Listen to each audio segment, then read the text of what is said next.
Let me ask you a question. Are you a comic book fan, or are you just a fan of the MCU or the DCU or animated movies that you see? Which, me asking this question, it's not a loaded question, I promise. It's not me saying that you're any less of a nerd or anything of that nature. It's me wanting to bring something to your attention, is to shed light on what's really important, in my opinion, being the source material and how we need to show up and support that source material when it is good. First and foremost, there is a lot more to this comic book nerd space than just Marvel or DC Comics.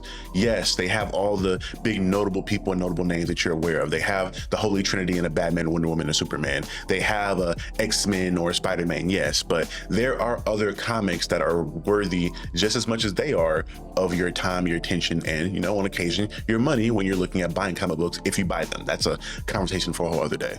But in regards to paying attention to a lot of these indie titles, we already have examples of what these indie titles could be in regards to people giving more attention to them because they're animated or put on the silver screen. Things like The Boys or Invincible, which were a part of indie companies. You have companies like Image Comics who are producing things like Spawn. You have companies like Mad Cave Studios who bring you things like The Slasher's Apprentice, which are stories that, yes, they don't have the cachet or the big name draw of MCU or DC characters because they've been around for so long, but they deserve your time and attention because they are genuinely great stories. I've been making it a point to try to cover more independent comics on my YouTube channel at Captain Diesel's Dojo and interview different creators and things of that nature that may be writers or artists on these independent stuff, but honestly, y'all don't watch it. If I make a random video where I'm talking about the Absolute Green Lantern, which, you know, I should because it's an amazing story, that gets clicks. But when I try to bring up a indie title that people don't know about, you don't watch that. And it's not just me, it's creators on all scales and all levels. You guys don't give indie stuff a chance for the most part. And when I say you guys, I'm not talking to everyone. If a hit dog hollers, it's not my fault.